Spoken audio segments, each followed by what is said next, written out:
Philadelphia, 1787. The summer heat sat heavy inside Independence Hall. Windows closed, voices raised, delegates arguing over a country that did not yet fully exist.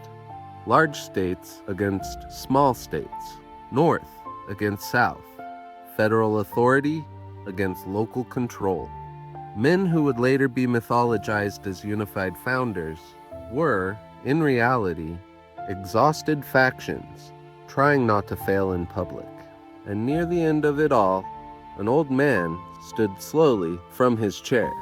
Benjamin Franklin, weak enough that portions of his speeches had to be read aloud by others. A man who had spent his entire life watching certainty collapse under reality. He looked around the room and said something strange, not triumphant, not ideological, not certain. The older I grow, the more apt I am to doubt my own judgment. Think about how unnatural that sounds now. A founder of a nation, standing in the middle of one of the most important political negotiations in human history, and openly admitting limitation. Not weakness, limitation. Pragmatism. We use that word almost like an insult now, like it means weak principles, compromise, surrender, or political convenience. But that's not what Franklin meant, and it's not what made him dangerous. Because pragmatism, at its core, is not the absence of conviction. It is humility about scope. We live in a time obsessed with certainty.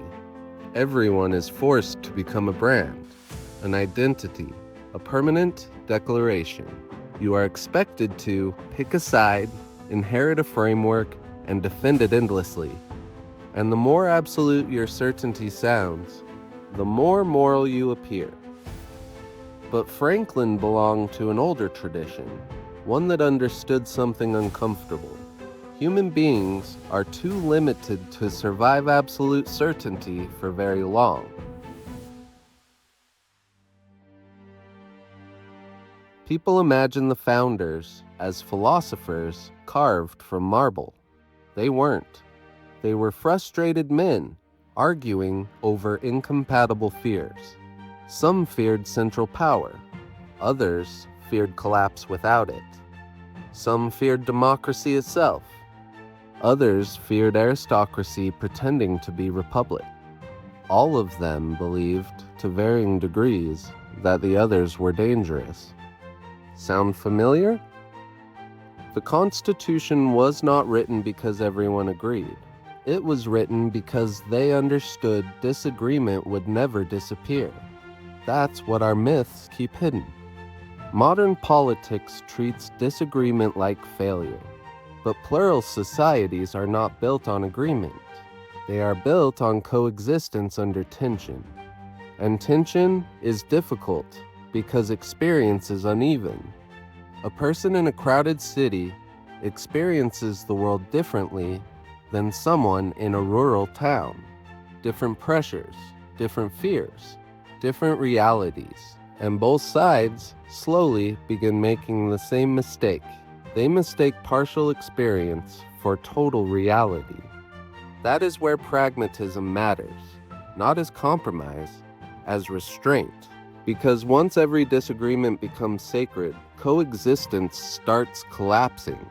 Compromise becomes corruption. Humility becomes weakness. And politics stops being negotiation. It becomes excommunication.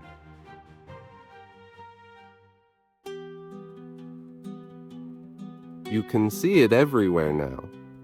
Not, you are mistaken, but you are evil.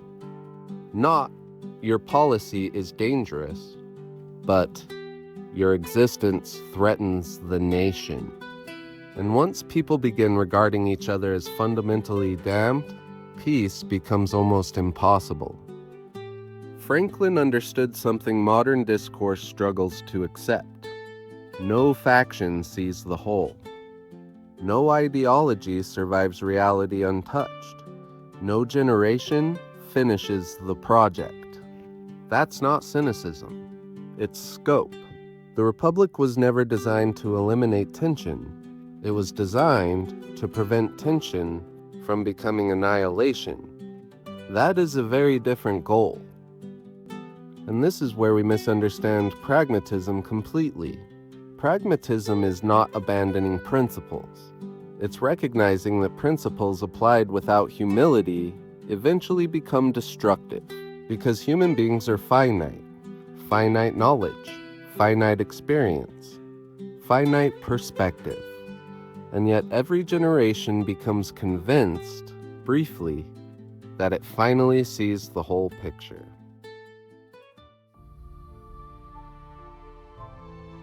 But certainty is seductive precisely because it removes responsibility. If your side already contains all truth, then restraint feels unnecessary, humility feels weak, and coexistence feels like surrender. But republics are not sustained by ideological victory. They are sustained by people willing to remain inside the tension without demanding total domination over everything else. That's harder and far less emotionally satisfying. Pragmatism is not agreement. It is humility about what human beings are capable of sustaining together. Franklin did not stand in that room and declare perfection. He stood in uncertainty and chose coexistence anyway. Not because he lacked conviction, but because he understood scope. The older he grew, the more he doubted his own judgment. And that is not weakness. That is the beginning of wisdom.